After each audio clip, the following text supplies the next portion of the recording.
1895년 10월 8일 새벽, 경복궁 건청궁. 아직 어둠이 채 걷히지 않은 그 새벽에 일본의 낭인들이 궁궐 담장을 넘었습니다. 그들은 칼을 들고 왕비의 처소를 향해 달려갔습니다. 조선의 왕비 명성황후가 그 자리에서 시해되었습니다. 한나라의 왕비가 자국의 궁궐 안에서 외국의 깡패들에게 살해당한 것이었습니다. 을미사변이라 불리는 이 사건은 세계 역사에서도 유례를 찾기 어려운 충격적인 사건이었습니다. 그날 새벽, 고종은 어디에 있었을까요? 명성황후가 살해되는 그 순간, 고종은 불과 몇 걸음 떨어지지 않은 곳에 있었습니다. 그러나 고종은 왕비를 지키지 못했습니다. 아니, 지키지 못한 것인지 지키지 않은 것인지조차 지금도 명확하지 않습니다. 조선의 왕이 자신의 왕비가 살해되는 것을 눈앞에서 막지 못했습니다. 오늘 우리가 이야기하려는 것은 바로 그 이유입니다. 고종은 왜 명성황후를 지키지 못했을까요? 단순히 힘이 없어서였을까요? 아니면 그 사건의 배경에는 우리가 알지 못하는 더 복잡한 이유들이 있었을까요? 그 이유들을 하나씩 들여다보다 보면 19세기 말 조선이 처한 상황이 얼마나 절박하고 얼마나 복잡했는지가 보입니다. 그리고 한나라가 무너질 때 그것이 얼마나 처참한 모습으로 무너지는지가 보입니다.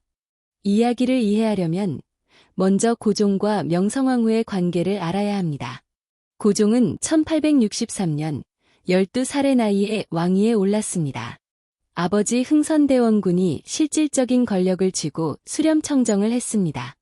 고종이 명성황후와 혼인한 것은 1866년이었습니다. 명성황후는 여주 민씨 집안 출신으로 흥선대원군이 직접 고른 왕비였습니다. 집안의 배경이 약하고 외척 세력이 없는 여인을 선택한 것이었습니다.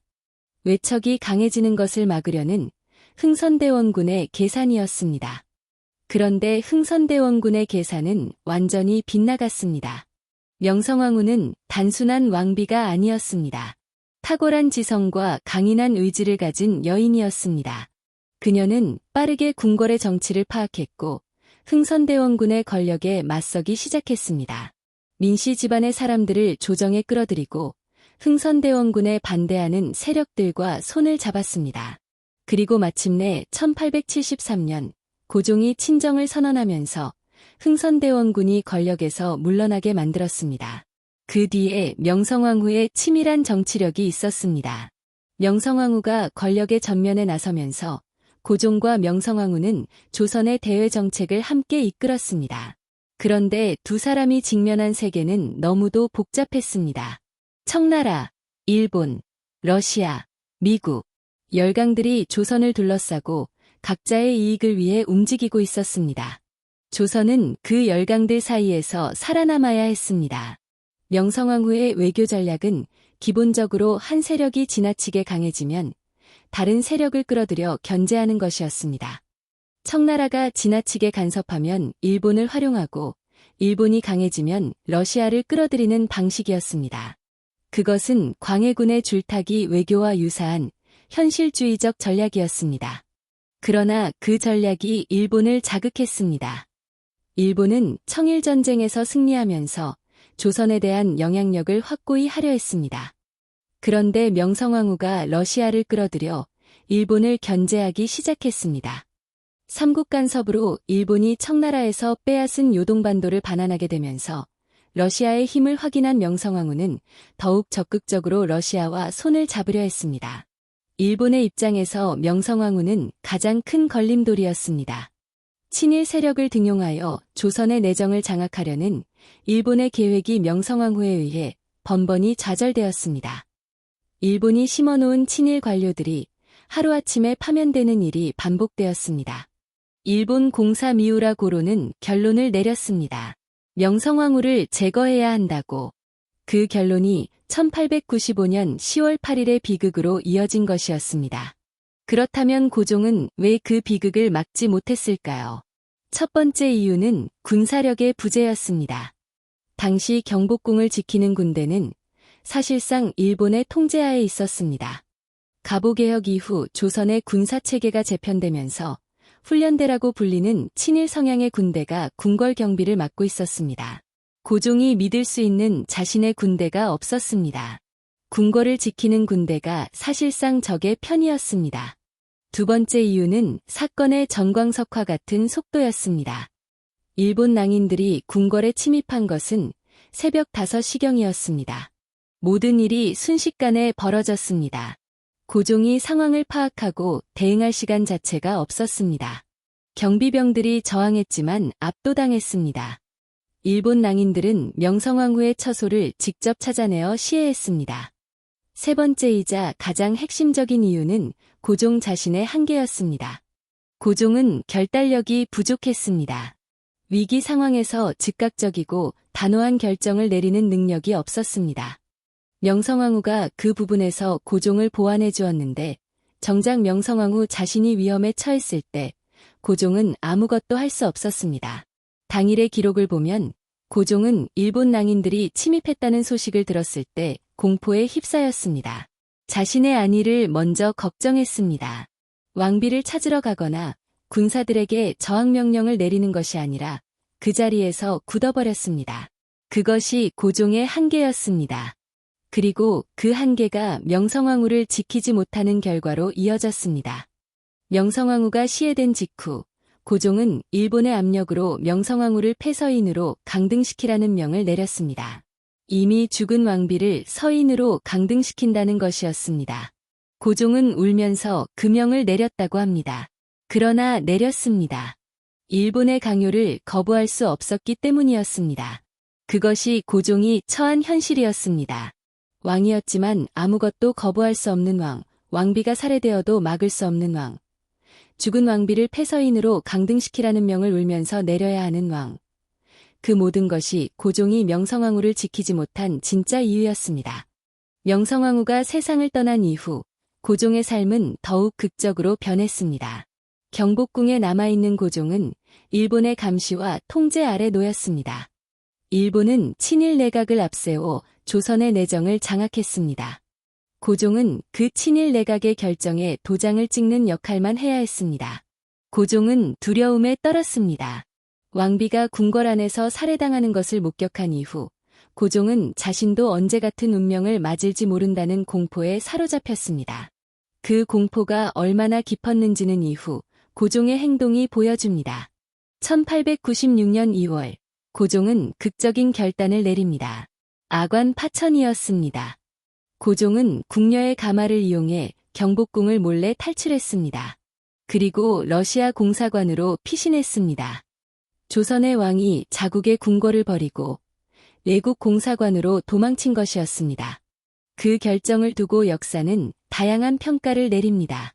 목숨을 지키기 위한 불가피한 선택이었다는 평가가 있습니다. 반면 왕으로서의 책임을 저버린 비겁한 도망이라는 평가도 있습니다. 어느 쪽이든 고종이 자국의 궁궐 안에서 안전하지 못했다는 것은 분명한 사실이었습니다. 고종이 러시아 공사관에 머문 것은 약 1년이었습니다.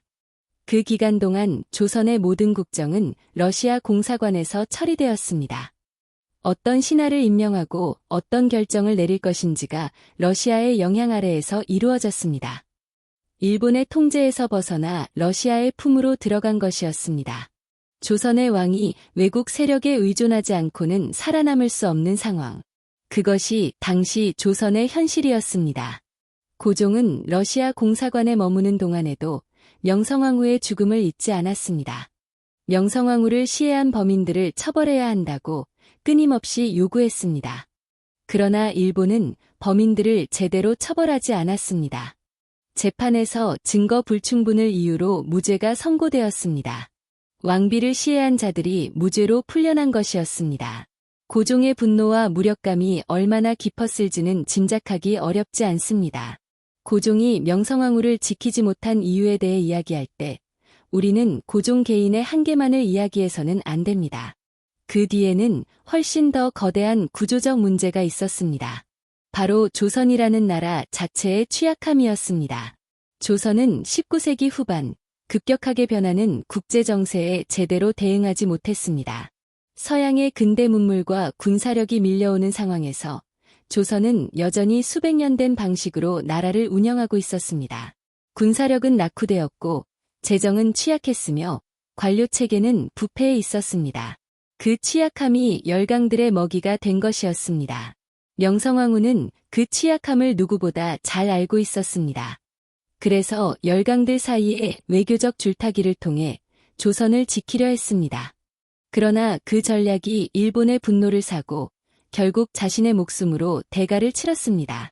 고종은 명성황후를 잃은 이후 무언가를 증명하려 했습니다. 1897년 고종은 러시아 공사관에서 나와 경운궁, 지금의 덕수궁으로 옮겼습니다. 그리고 그해 10월 대한제국을 선포했습니다. 조선이라는 이름을 버리고 대한제국이라는 새로운 나라를 선언한 것이었습니다. 그리고 스스로 황제를 칭했습니다. 그것은 고종의 선언이었습니다. 더 이상 중국의 제후국이 아니라 자주독립 국가임을 세계에 알리겠다는, 명성황후의 죽음을 헛되이 하지 않겠다는, 자신이 지키지 못한 왕비의 뜻을 이어가겠다는 다짐이었는지도 모릅니다. 대한제국 선포와 함께 고종은 광무개혁을 추진했습니다. 군사력을 강화하고 근대적 제도를 도입하고 산업을 일으키려 했습니다. 그 개혁의 방향은 옳았습니다. 그러나 너무 늦었습니다. 그리고 열강들의 간섭이 너무 심했습니다. 고종이 가장 고통스러웠던 순간 중 하나가 1905년이었습니다. 을사늑약이 체결된 해였습니다. 일본이 조선의 외교권을 빼앗는 조약이었습니다. 고종은 그 조약에 서명하지 않았습니다. 끝까지 거부했습니다. 그러나 이토 히로부미는 다른 신하들을 협박하여 도장을 받았습니다. 고종의 도장이 없는 조약이었지만 국제사회는 그것을 유효한 것으로 받아들였습니다. 고종은 을사늑약이 무효임을 세계에 알리려 했습니다. 1907년 헤이그 만국평화회의에 밀사를 파견했습니다. 이준, 이상설, 이휘종 세 사람이었습니다. 그러나 일본의 방해로 회의장에 입장조차 하지 못했습니다. 이준은 그 자리에서 순국했습니다. 그 결과로 일본은 고종을 강제로 퇴위시켰습니다. 1907년 고종은 아들 순종에게 황위를 물려주어야 했습니다. 역시 자신의 의지가 아니었습니다. 일본의 강요였습니다. 퇴위한 고종은 덕수궁에 갇혀 살았습니다. 태왕제라는 이름이 붙었지만 실질적으로는 일본의 감시를 받는 포로나 다름없었습니다. 그 덕수궁에서 고종은 명성황후를 그리워하며 살았습니다. 명성황후의 기일이 되면 조용히 제사를 지냈고 명성황후와 함께했던 기억들을 가슴에 품고 살았습니다. 고종은 덕수궁에서 외국 방문객들을 만났습니다. 그리고 그들에게 조선의 억울함을 호소했습니다. 을사늑약이 강제로 맺어진 것이라고, 자신은 서명하지 않았다고, 그 말들이 국제사회에 전달되기를 바랐습니다. 그러나 국제사회는 움직이지 않았습니다. 힘이 없는 나라의 왕의 말을 들어줄 나라는 없었습니다. 1919년 1월, 고종이 갑작스럽게 세상을 떠났습니다. 나이 68이었습니다. 공식적인 사인은 뇌졸 중이었습니다. 그러나 일본에 의한 독살이라는 의혹이 즉각적으로 제기되었습니다.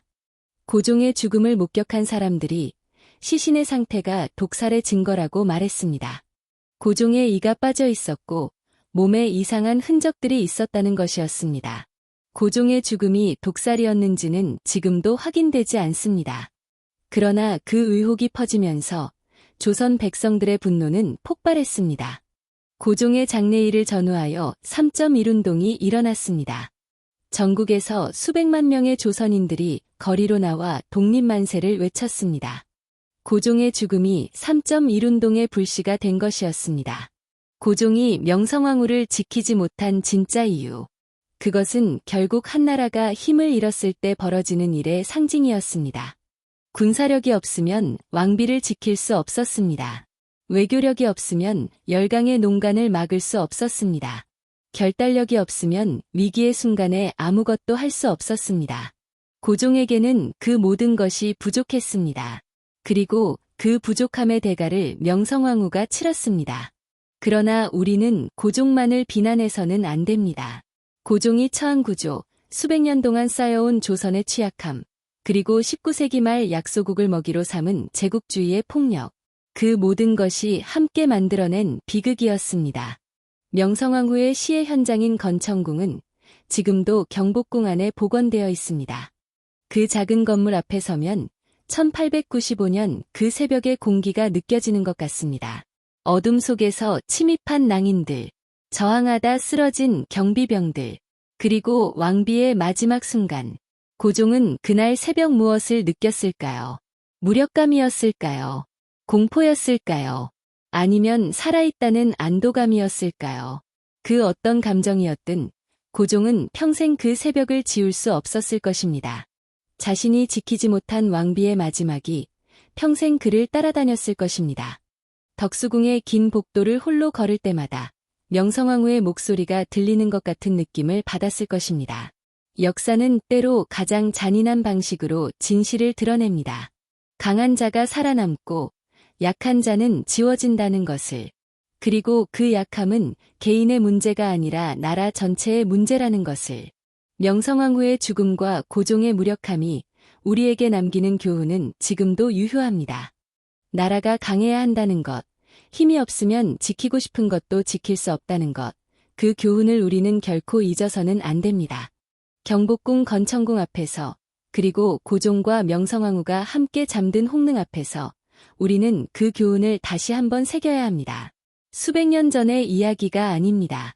불과 130년 전의 이야기입니다. 우리의 할아버지 할머니가 살았던 그 시대의 이야기입니다. 그 이야기를 기억하는 것, 그것이 우리가 역사를 공부하는 가장 중요한 이유입니다.